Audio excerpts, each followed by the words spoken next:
औज़ुबिल्लाहिमिनश्शैतानिर्रजीम बिस्मिल्लाहिर्रहमानिर्रहीम। आज हमने पढ़ना है बेटा हमारा LHV पार्ट फर्स्ट के लेक्चर। ये जो ऑब्जेक्टिव की बुक है शॉर्ट नोट्स में से ये आज पढ़ रहे थे हम।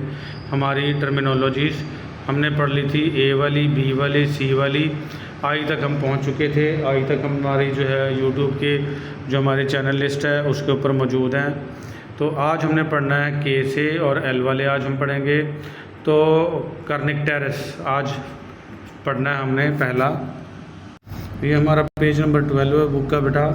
तो ये वो अल्फाज होते हैं जो वाइवा पॉइंट ऑफ व्यू से, ऑब्जेक्टिव पॉइंट ऑफ व्यू से, short question point of view से बहुत ज़्यादा इंपॉर्टेंट हैं। तो कर्निक टेरेस क्या होता है? ये बच्चे को शदीद किस्म का जो यरकान हो जाता है उसको कर्निक टेरेस कहते हैं। ये दिखाता हूँ पहले आपको। ये देखें बेटा, ये कर्निक टेरेस है, ये normal baby healthy new born है। और ये कर्निक टेरेस वाला है, के से एक ही लफ्ज़ आ रहा है। ये देखें इसकी आइज़ भी येलो है बेटा, उसकी स्किन भी येलो है। ये देखें, ये नॉर्मल बेबी है, हेल्दी बेबी, और ये कर्निक टेरेस वाला है। तो ये एक प्रोटीन होती है बिलीरुबिन, जिसकी वजह से ये बच्चे को शदीद जॉइंटस हो जाता है। तो कर्निक टेरेस देख लिया आपने, पढ़ते हैं बेटा। It is also called nuclear joints. इसको न्यूक्लियर जॉइंटस भी कहते हैं। यरकान यानी पीलिया, जॉइंटस पीलिया होता है बेटा। Yellow staining of basal ganglia, उसको पीले धब्बे होंगे उसके बेसल गैंग्लिया पे और ब्रेन दिमाग के।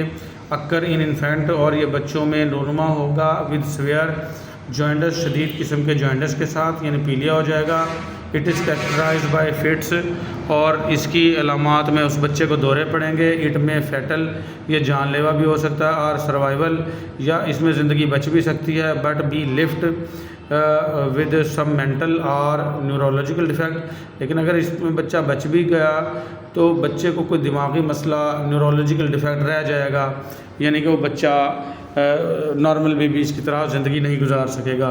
It occurs due to unconjugated bilirubin, तो ये अनकंजुगेटेड बिलीरुबिन की वजह से होता है। बिलीरुबिन एक प्रोटीन है बेटा। तो ये कर्निक टेरेस, के से एक ही लफ्ज़ है, ये याद रखना है। फिर आ जाएगा लाई। लाई कहते हैं बेटा the relationship between long axis of the fetus.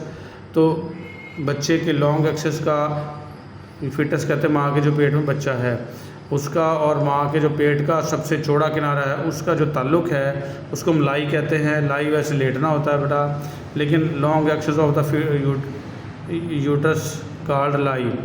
तो ये कहते हैं रिलेशनशिप, ताल्लुक़ बिटवीन लॉन्ग एक्सेस जो लंबाई का रुख है और फिटस बच्चे का, एंड लॉन्ग एक्सेस और लंबाई का रुख है ऑफ यूटरस बच्चादानी का, इसको क्या कहते हैं? लाई। इन दोनों का आपस में ताल्लुक़। ये देखें बेटा, ये लाई जो है मुख्तलिफ़ तरीके से हो सकता है, मैं दिखाता हूँ आपको। ये देखें बेटा, ये डिफरेंट लाइज हैं। ये देखें, ये लॉन्गिट्यूडनल लाइज हैं। ये देखें लंबाई का रुख, और ये देखें और थोड़ा टेढ़ा हो गया, ये मज़ीद टेढ़ा हो गया, ये ट्रांसवर्स हो गया, इसको ट्रांसवर्स लाई कहते हैं बेटा। और ये ऑब्लीक लाई है, ये वाला ऑब्लीक लाई है, ये ट्रांसवर्स लाई है। इससे हम अंदाज़ा लगाते हैं कि बच्चा आया नॉर्मल पैदा होगा या इसको ऑपरेट करना पड़ेगा। ये देखें, ये ब्रीच है जो कूलों के बल बच्चा होता है, ये शोल्डर प्रेजेंटेशन है, और ये कंपाउंड लाई है।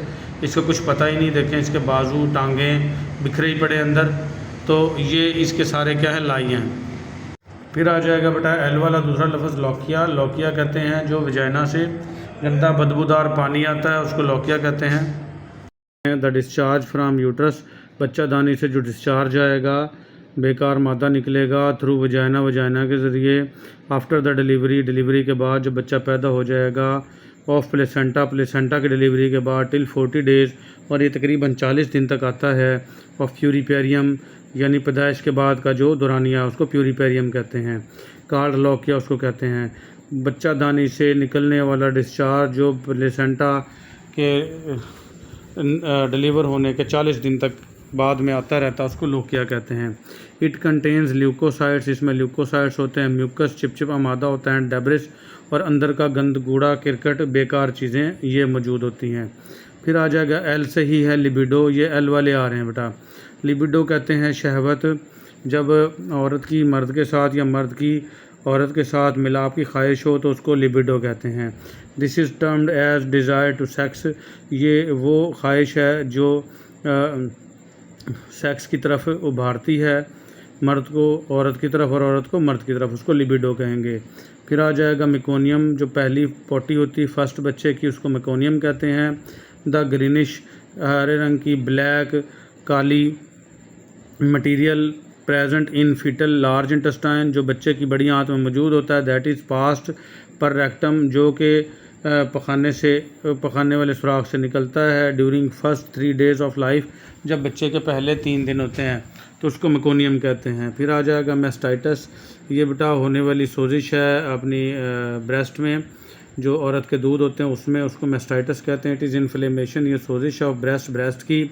प्यूरिपेरल mastitis is an infection, puerperal mastitis जो है ये एक इन्फेक्शन है, resulting usually from the presence of staphylococci and occasionally streptococci. ये बैक्टीरिया की किस्म है बेटा। स्टेफिलोकोक्साई होता है गोल बैक्टीरिया, और अंगूर के गुच्छे की शक्ल के बैक्टीरिया स्टेफिलोकोक्साई कहलाते हैं। और स्ट्रेप्टोकोक्साई, कोक्साई जहाँ लगा हुआ गोल ही होंगे, ये गोल हैं और चेन की सूरत में होते हैं। तो ये आम तौर पर इन बैक्टीरिया की वजह से होता है। विच यूजुअली इंटर्स थ्रू क्रैक्ड निपल्स, जो कि माँ के जो निपल्स हैं उनको क्रैक पड़े हुए हैं, उनसे इंटर होता है। इसको मेस्टाइटिस कहते हैं। ये दिखाता हूँ आपको, ये देखें बेटा, ये मेस्टाइटिस है, ये ब्रेस्ट हैं, इसके अंदर ये जो हैं कुछ ग्लैंड्स जो हैं वो इन्फ्लेम्ड हो गए हैं, सोजिश हो गई है। ये देखें इस तरीके से ये ब्रेस्ट एब्सेस बन जाएगा, फोड़ा बन जाएगा, और ये मेस्टाइटिस है। ठीक है, ये इस तरीके से ये फोड़ा बन जाएगा, पीप बन जाएगी, तो ये मेस्टाइटिस है। फिर आ जाएंगे बेटा मेंस्ट्रुअल साइकिल, ये एम वाले चल रहे हैं। मेंस्ट्रुअल साइकिल पता ही है आपको, 28 दिन बाद जो पीरियड्स आते हैं औरत को, उसको मेंस्ट्रुअल साइकिल कहते हैं। सीरीज़ ऑफ इवेंट्स, ये एक इवेंट्स का सीरीज़ है। थ्रू हार्मोन्स के तहत we take place under the uterine walls, जो कि बच्चादानी की दीवारें हैं उनके ज़रिए होता है। एंड ओवरीज, और ओवरीज के साथ मिला हुआ है। It is said to be menstrual cycle, इसको मेंस्ट्रुअल साइकिल कहते हैं। It begins from first day of menstruation, ये स्टार्ट होता है जब मेंस्ट्रुएशन का पहला दिन होता है, until the first day of the next menstrual, और अगले मेंस्ट्रुअल साइकिल का जब पहला दिन आता है उस वक्त तक होता है। द साइकिल हैज़ 28 डेज़, और इस साइकिल के कितने 28 दिन होते हैं बेटा। 28 दिन में ये कंप्लीट साइकिल पूरा हो जाता है, और 28 दिन बाद दोबारा मेंसेस आ जाते हैं। फिर आ जाएगा metrorrhagia, if the patient is bleeding beyond 7 days, तो इसको मिटोरेजिया कहेंगे बेटा। अगर ब्लीडिंग 7 दिन से ज़्यादा होती रहे, आम नॉर्मल पीरियड्स की जो ब्लीडिंग है वो 7 दिन की होती है, अगर 7 दिन से ज़्यादा चलेगी तो इसको मिटोरेजिया कहेंगे। Into intermenstrual phase of cycle is metrorrhagia, तो ये जो इंटर मेंस्ट्रुअल साइकिल फेज़ में जो दाखिल हो जाएगा इसको हम मिटोरेजिया कहेंगे। फिर आ जाएगा मेनोपॉज, इसको क्लाइमेक्टेरिक भी कहते हैं,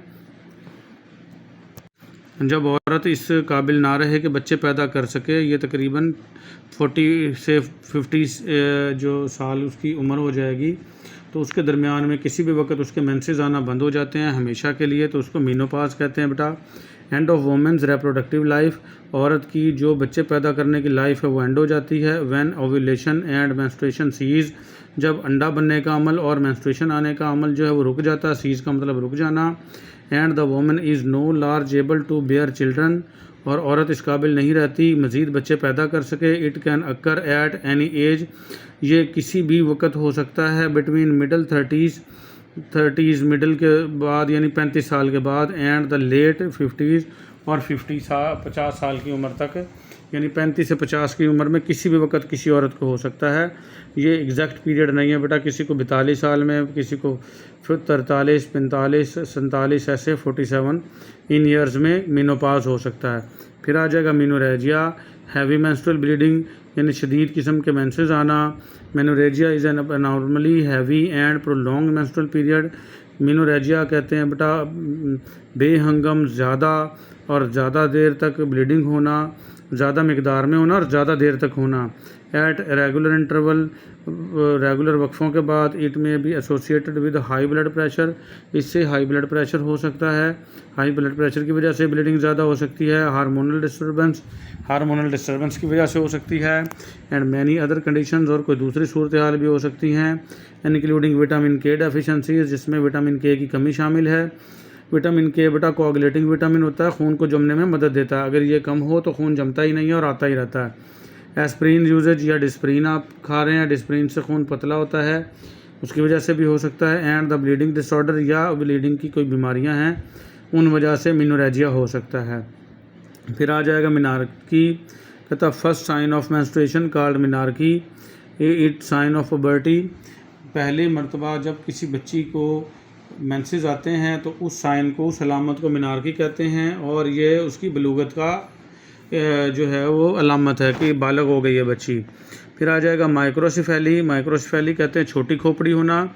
द वाल्ट और स्कल इज स्मॉल, इसमें वाल्ट या स्कल छोटी होती है। And there is an associated reduction in the amount of brain tissues, और इसके अंदर जो ब्रेन टिश्यूज़ की अमाउंट मकदार है उसमें कमी होती है। The child will be mentally retarded, और बच्चा जो है वो मेंटली रिटार्डेड होगा, वो ठीक से उसकी नशोनुमा ग्रोथ नहीं होगी। अच्छा सॉरी, नशोनुमा और होती है बेटा, ग्रोथ और होती है। नशोनुमा होती है जिस्मानी कद का बढ़ना, और डेवलपमेंट होती है जहनी सलाहियतों का बढ़ना। तो उसकी डेवलपमेंट यानी जहनी सलाहियतें नहीं बढ़ेंगी। ये माइक्रोसेफेली देख लें, ये देखें बेटा माइक्रोसेफेली है। ये इसका जो है खोपड़ी जो है बिल्कुल छोटी है, उसकी पेशानी डायरेक्ट गर्दन के साथ ही जुड़ी हुई है। ऐसा बच्चा जो है वो मेंटली ठीक से ग्रोथ नहीं करता, और मोस्टली इनकी डेथ भी हो जाती है, क्योंकि सारी बॉडी को कंट्रोल तो बेटा ब्रेन नहीं करना है। फिर आ जाएगा मेनिंगोसीली बेटा, मेनिंगोसीली जो है ये ट्यूमर है, रसोलियाँ होती हैं। देयर आर ट्यूमर्स, ये रसोलियाँ हैं फीटल स्कल, बच्चे की खोपड़ी में। दे आर कवर्ड विद मिनेंजस, और ये ढकी हुई होती है मिनेंजस से। ये मिनेंजस 3 हिफाजती तह हैं बेटा जो ब्रेन और स्पाइनल कॉर्ड की हिफाजत करती हैं, और ये जो रसोली है इन तहों से ढकी हुई होगी। They usually protrude through skull and cystic filled with CSF, ये आम तौर पर खोपड़ी की हड्डियों में घुसी हुई होती है, और इसका जो फोड़ा है सिस्टिक जो है वो फील्ड भरा होता है CSF से। CSF क्या है? सेरिब्रोस्पाइनल फ्लूइड से। ये देखें बेटा ये मेनिंगोसीली है, ये देखें दिमाग की और ये स्पाइनल कॉर्ड की हिफाजत करने वाली ये मेनिंजेस हैं, और इनके दरमियान से ये फोड़ा एक बन गया है, और ये जो है बाहर निकल आया है, और ये इस फोड़े के अंदर CSF सेरिब्रोस्पाइनल फ्लूइड भरा होता है। तो ये देखें ये मेनिंगोसीली है। वो कहता है बेटा मेनिंगोसीली जो है। अच्छा फिर आ जाएगा माइलोमेनिंजोसीली, माइलोमेनिंजोसीली है, ये hernia protrudes of spinal cord, ये स्पाइनल कॉर्ड से जो हर्निया आ रहा है कमर के अंदर से, जो भी मैंने दिखाया। एंड इट्स मीनिंग, और इसका मतलब है and nerves through the defect of the vertebral column, जो वर्टिब्रल कॉलम है रीढ़ की हड्डी उसके डिफेक्ट की वजह से, जो नर्व हैं उसकी ख़राबी की वजह से कार्ड माइलोमेनिंगोसीली, तो इसको माइलोमेनिंगोसीली कहेंगे। अगर अच्छा ये मेनिंगोसीली जो है सिर्फ कली खोपड़ी में हो, सिर में हो तो मेनिंगोसीली, और अगर ये कमर में हो जो अभी मैंने दिखाया तो ये माइलोमेनिंगोसीली है। फिर आ जाएगा मेल प्रेजेंटेशन, M से हैं, M चल रहा है बेटा। मेल प्रेजेंटेशन कहते हैं बच्चे का सही पोजीशन में ना होना, यानी कि बच्चे का पैदाइश के लिए नॉर्मल जो पोजीशन है उसका सर नीचे होता है और लेग्स ऊपर होती हैं, इसको क्या कहते हैं? Good presentation. लेकिन अगर वो बच्चा ब्रीच हो यानी उल्टा, जिसके कूले हैं पैदाइश के रास्ते के सामने, या टेढ़ा है, तो ये सारे के सारी क्या कहलाएंगे? Mail presentation. एनी प्रेजेंटेशन कोई भी वो मौजूदगी बच्चे की और फिटस माँ के पेट में जो बच्चा होता है उसको कहते हैं। अदर देन द वर्टेक्स के अलावा कॉल्ड मेल प्रेजेंटेशन, उसको मेल प्रेजेंटेशन ही कहेंगे। वर्टेक्स क्या है बेटा? नॉर्मल जो है बच्चा सही जो सूरत हाल में होना उसको वर्टेक्स प्रेजेंटेशन कहते हैं, यानी सर के बल बच्चे का होना। मल्टीपल प्रेगनेंसीज आ जाएगा। मल्टीपल प्रेगनेंसीज क्या है बेटा? ज़्यादा प्रेगनेंसियाँ होना, ज़्यादा हमल होना एक औरत को, तो उसको मल्टीपल प्रेगनेंसी कहेंगे। अब प्रेगनेंसी मोर देन 1 फीटस, तो वो प्रेगनेंसी जिसमें एक या एक से ज़्यादा बच्चे होंगे, एक से ज़्यादा बच्चे हों, called multiple pregnancies or twin pregnancy, इसको ट्विन प्रेगनेंसी भी कहते हैं, यानी 2 बच्चों का होना। ये ट्रिपलेट्स भी होते हैं और क्वार्टरप्लेट्स भी हो सकते हैं बेटा, यानी 3 बच्चे 4 बच्चे भी हो सकते हैं, तो 2 तो नॉर्मल सी बात है हो ही जाते हैं, तो इसको मल्टीपल प्रेगनेंसीज कहेंगे। फिर आ जाएगा मोल्डिंग। मोल्डिंग होता है बेटा जब बच्चा पैदा हो रहा होता है तो उसकी खोपड़ी जो है, उसके जोड़ और उसके फंटनेलीज और फ्यूचर्स जो हैं वो नरम होते हैं, और हड्डियाँ एक दूसरे के ऊपर थोड़ी बहुत ऐसे चढ़ के, और बच्चे को उसके सर को आसानी से पैदाइश के रास्ते से गुजारने के लिए अल्लाह पाक ने निज़ाम बनाया है। बच्चे की जो सर की हड्डियाँ हैं वो थोड़ी सी नरम होती हैं, तो उसको जो एक दूसरे के ऊपर हड्डियाँ चढ़ जाती हैं उसको क्या कहेंगे? मोल्डिंग। इट इज़ ओवरलैपिंग, ये हड्डियों का एक दूसरे के ऊपर चढ़ जाना है। और बोन्स का, ऑफ वाल्ट का, वा टॉप और top of the skull, skull का जो खोपड़ी का ऊपर वाला हिस्सा है उसको वाल्ट या टॉप कहते हैं बेटा। तो उनका एक दूसरे के ऊपर चढ़ जाना। At sutures and fontanelles allowing size of skull, जिसमें फंटनेली और सूचर जो हैं वो खोपड़ी का साइज एडजस्ट करते हैं। टू डिक्रीज, इतना कम कर दिया जाता है।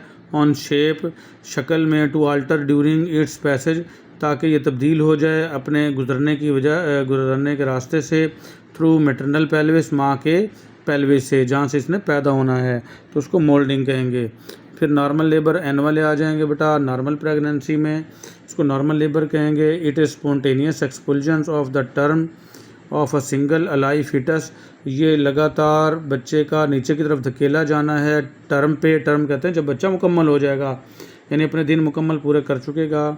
ऑफ अ सिंगल, और बच्चा भी सिंगल हो, अलाइव जिंदा हो, फिटस। थ्रू वजाइना, वजाइना के ज़रिए। इन लॉन्गिट्यूडनल लाई, लॉन्गिट्यूडनल लाई में यानी लंबाई का रुख होगा। सिफेलिक प्रेजेंटेशन, और सर्केबल होगा नीचे की तरफ। एंड ऑक्सीपिटो एंटीरियर पोजीशन, और उसकी जो पिछली खोपड़ी की हड्डी है ऑक्सीपिटल बोन उसको कहते हैं, वो अगली पोजीशन में अगली जानिब होगी। Followed by after birth of placenta, और इसके फ़ौरन पैदाइश के बाद प्लेसेंटा भी आ जाएगी। कॉर्ड भी आ जाएगी। एंड मेम्ब्रेन, और मेम्ब्रेन भी आ जाएंगी। तो it is in reasonable time is 12 to 18 hours, और बच्चे की पैदाइश का रीज़नेबल वक्त 12 से 18 घंटे भी लगेगा। विदाउट एनी कम्प्लिकेशन, और कोई पेचीदगी भी नहीं होगी, तो उसको हम क्या कहेंगे, नॉर्मल लेबर। तो बेटा ये बताना ये चाह रहा है कि बच्चा पैदा भी हो जाए आसानी के साथ, सीधे नॉर्मल रास्ते से, अपनी पोजीशन में भी ठीक हो, और सिर्फ 12 से 18 घंटे के अंदर अंदर पैदा हो जाए, तो उसको हम नॉर्मल लेबर कहेंगे। फिर नियोनेट, जो नौज़ायदा बच्चा है अभी पैदा हुआ है, उसको नियोनेट कहते हैं बेटा।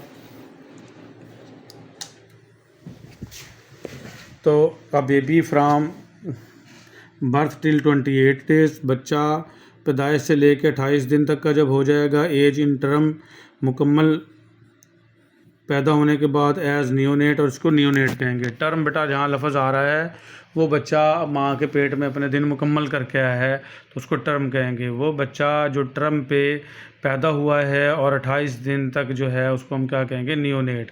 फिर आ जाएगा नियोनेटल एस्फिक्सिया, वो बच्चा जो भी पैदा हुआ था और उसका दम घुट गया है, उसको क्या कहते हैं, neonatal asphyxia. It is failure of an infant to cry, ये बच्चे का फेलियर है कि वो रोता नहीं है। एंड इस्टेब्लिश एडिकेट रेस्पिरेशन, और एक काफ़ी मकदार में जो सांस लेनी होती है वो भी इस्टेब्लिश नहीं कर पाता। इन दिस सिचुएशन, इस सूरत हाल में ऑक्सीजन O2 डिक्रीजेज़, ये कम हो जाएगी उसके जिस्म में। And carbon dioxide increases in the blood circulation, और कार्बन डाइऑक्साइड जो कि ख़तरनाक गैस है वो बढ़ जाएगी निज़ाम दौरान खून में। इट में बी माइल्ड, ये मामूली भी हो सकती है। मॉडरेट, दरमियाने दर्जे की भी हो सकती है। एंड स्वेयर, और शदीद दर्जे की भी हो सकता है दम घुटना। अगर शदीद दर्जे का है तो मौत भी वाक़ई हो सकती है। फिर आ जाएगा बेटा एविलेशन, हर मंथ, ओ वाले शुरू हो गए हैं अल्फाज। तो हर माह जो एक एग खारिज होता है ओवरी से, तो उसको क्या कहते हैं, ओव्यूलेशन। एग की 3 इंग्लिश होती हैं बेटा, ओवम, ओवा और एग कहते हैं, और एग का रिलीज़ होना ओव्यूलेशन कहलाएगा। एवरी मंथ, हर महीने, ओवरियन ग्राफिन फॉलिकल्स, ओवरी में मौजूद ग्राफिन जो फॉलिकल है मैच्योर, ये जवान होंगे under the influence of follicle stimulating hormone. और एक हार्मोन होता है जिसको फॉलिकल स्टिमुलेटिंग हार्मोन या FSH कहते हैं, इसके असर के तहत ये जवान होते हैं फॉलिकल्स, ठीक है। एंड रिलीज़ ओवम, और इससे अंडा खारिज होता है। This process is called ovulation, और इस प्रोसेस को हम ओव्यूलेशन कहते हैं। फिर आ जाएगा ऑफ्थेल्मिया नियोनेट्रम, बच्चे की जो है आँखों से पीला पानी आना, ठीक है, 21 दिन तक पैदाइश के बाद, उसको क्या कहेंगे, ऑफ्थेल्मिया नियोनेट्रम। ऑफ्थेल्मिया नियोनेट्रम इज़ अ प्रूलेंट डिस्चार्ज, ये गंदा पानी आना है, फ्राम द आइज़, आँखों से, occurring with in 21 days of its birth, ये तकरीबन 21 दिन के अंदर तक आते रहता है बच्चे की आँखों से, तो उसको क्या कहेंगे हम, ऑफ्थेल्मिया नियोनेट्रम। ये ऑफ्थेल्मिया का लफ्ज़ जहाँ आ जाए बेटा, आँखों का मसला, आपने ये मेडिकल का लफ्ज़ है, आँखों से रिलेटेड है। जैसे हम कहते हैं ना आँखों का डॉक्टर, उर्दू में यहाँ तक समझ आती है बात, और हम कहेंगे आई स्पेशलिस्ट, आँखों का डॉक्टर, माहिर अमराज चशम, और लेकिन इसका मेडिकल में नाम होता है ऑफ्थामोलॉजिस्ट। तो ये ऑफ्था जहाँ लफ्ज़ आ जाएगा आँखों से रिलेटेड होगा, ठीक है। तो ये ऑफ्थैल्मिया नियोनेट्रम आँखों से रिलेटेड बात है। फिर आ जाएगा ओम्फलाइटिस, ये inflammation of cord called omphalitis. ये जो कॉर्ड होती है अम्बिलिकल कॉर्ड बच्चे की, जो माँ से खुराक लेकर बच्चे तक पहुंचाती है, एक नाली सी जो धुन्नी में जुड़ी होती है, उसको हम क्या कहते हैं, कॉर्ड कहते हैं। और उसकी जब सोजिश हो जाएगी तो उसको हम क्या कहेंगे, ओम्फलाइटिस। फिर आ जाएगा बेटा ऑब्स्ट्रक्टेड लेबर, ओ वाला लास्ट लफ्ज़ है, यहाँ तक पढ़ेंगे हम। ऑब्स्ट्रक्टेड लेबर कहते हैं जब बच्चा फंस जाता है पैदाइश के रास्ते में और रुकावट आ जाती है किसी वजह से और बच्चा ठीक से बाहर नहीं आ पाता, तो हम ऐसी दर्दों को ऑब्स्ट्रक्टेड लेबर कहते हैं। The labour is said to be obstructed, दर्दों को हम ऑब्स्ट्रक्टेड कहेंगे when there is no advance of presenting part, जब जो मौजूदा हिस्सा है बच्चे का जिसने पैदाइश में सबसे पहले आना है उसको प्रेजेंटिंग पार्ट कहेंगे। जब वो एडवांस ही ना हो रहा हो, नीचे आ ही ना रहा हो, despite of good uterine contraction, हत्ता के दर्दें भी अच्छी हो रही हैं। And there is also failure in cervical dilation, और जो सर्विक्स है वो भी डायलेट नहीं हो पा रही। जो पैदाइश के रास्ते का मुंह है उसको सर्विक्स कहते हैं, यानी वो भी नहीं खुल रही और बच्चा भी नीचे नहीं आ रहा, यानी बच्चा फंस गया है। तो ऐसी दर्दों को हम क्या कहेंगे, ऑब्स्ट्रक्टेड लेबर। फिर आ जाएगा बेटा हमारे पी वाले अल्फाज, वो हम पढ़ेंगे अगले लेक्चर में। आज के लिए हमारा इतना ही, मिलेंगे अगले लेक्चर में। उम्मीद है समझ में आ गई होगी। अल्लाह हाफिज़।